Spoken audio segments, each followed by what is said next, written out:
direktang impormasyon ding nakuha ang isa sa mga komanda ng MILF tungkol sa teroristang si Marwan.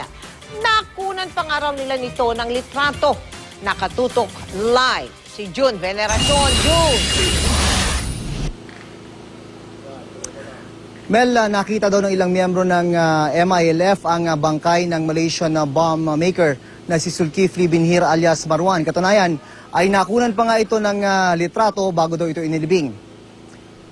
Nakabalot sa malong at napapaligiran ng mga armadong lalaki. Ito raw ang bangkay ng Malaysian terrorist na si Marwan, ang target ng operasyon ng SAF noong linggo sa Mama Sapano. Sa may paanan ng bangkay, makikita ang isang Kevlar helmet na isa sa mga standard issue sa mga police commando. Eksklusibong ibinigay sa amin ang litrato ng isang MILF commander na pumayag din na magpa-interview sa amin.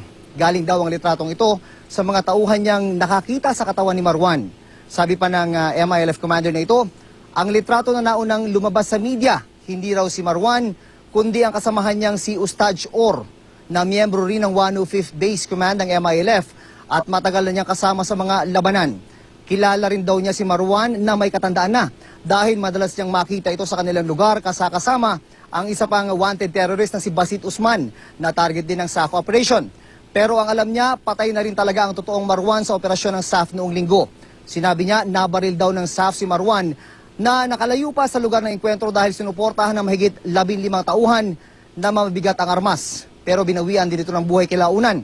Posibleng inilibing daw si Marwan sa may moske sa may barangay Libutan, Mama Sapano. Ang lugar na pinaglibingan ay gwardyado raw ngayon ng mga armadong lalaki na ang iba ay hindi niya kilala ang muka. Bilang isang commander ng MILF, inamin ng aming kausap na kasama siya sa mga naka-enkwentro ng PNP SAF. Pero hindi naman daw sila ang nakabangga ng husto ng mga police commando kundi ang BIFF at mga private army na nagtatago sa Mama Sapano. Pakinggan natin ang aming naging panayam sa MILF commander na itago na lang natin sa pangalang Amir. May papakita ko sa iyo yung litrato. Oh. Ito ba si Zulkifli alias Marwan? Yun. Ano siya? Hindi siya. Sino yan? Ito, taga-kwanto. Kasamaan ng 105. Elemento ng 105 sa taga-kwan, taga-barangay Lapok. Ano pangalan ito? Ang pangalan niyan, si Ustadj Or. So hindi pwedeng magkamali ka. Hindi ba ito talaga si Ustadj Or? Hindi ako magkamali. Patay talaga si Marwan. Saan yun? Ang sabi, doon siya nilibing sa may kwan, sa may barangay Libutan, sa tabi ng moske na ang pangalan ay Pusaka. Nakapalibot ang mga kwan doon, mga armado.